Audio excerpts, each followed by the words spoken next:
इस साल 22 अप्रैल दिन शनिवार को परशुराम जयंती थी। मान्यता है कि भगवान परशुराम ने अपनी मां का सिर धड़ से अलग कर दिया था। आइए जानें इसकी पौराणिक कथा क्या।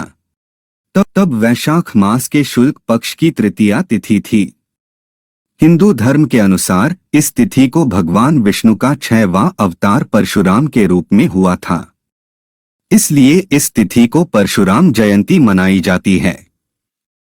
इसके साथ ही इस तृतीया तिथि को अक्षय तृतीया भी कहते हैं।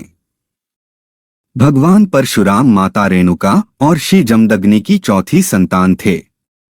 वे आज्ञाकारी पुत्र थे। इन्होंने अपने पिता की आज्ञा मानते हुए अपनी माता का सिर धड़ से अलग कर दिया था। आइए जानें इसकी पौराणिक कथा क्या है। परशुराम ने किया मां का वध।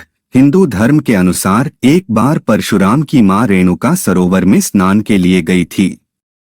वहां पर राजा चित्ररथ नौका विहार कर रहे थे।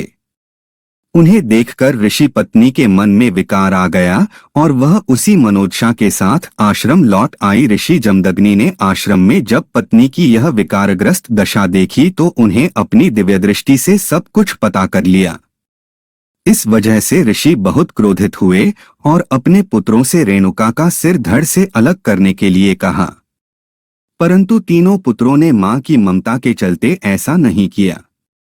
तब ऋषि जमदग्नि ने अपने चौथे पुत्र को आज्ञा दी। परशुराम परम आज्ञाकारी पुत्र थे। वे पिता की आज्ञा पाते ही मां का सिर धड़ से अलग कर परशुराम से प्रसन्न होकर ऋषि जमदग्नि ने उनसे वर मांगने के लिए कहा। इस पर मां को पुनः जीवित करने का वरदान मांगा। अपने पुत्र की तीव्र बुद्धि देखकर ऋषि पिता ने परशुराम को दिग्दिगंत तक ख्याति अर्जित करने और समस्त शास्त्र और शस्त्र का ज्ञाता होने का आशीर्वाद भी दिया। लेकिन इस कृत्य से भगवान परशुराम को हत्या करने का दोष लगा। इससे मुक्ति पाने के लिए परशुराम ने भगवान शिव की कठोर तपस्या से खुश होकर शिव भगवान ने परशुराम को पाप से मुक्त किया और उन्हें मृत्युलोक के कल्याण के लिए परशु अस्त्र प्रदान किया।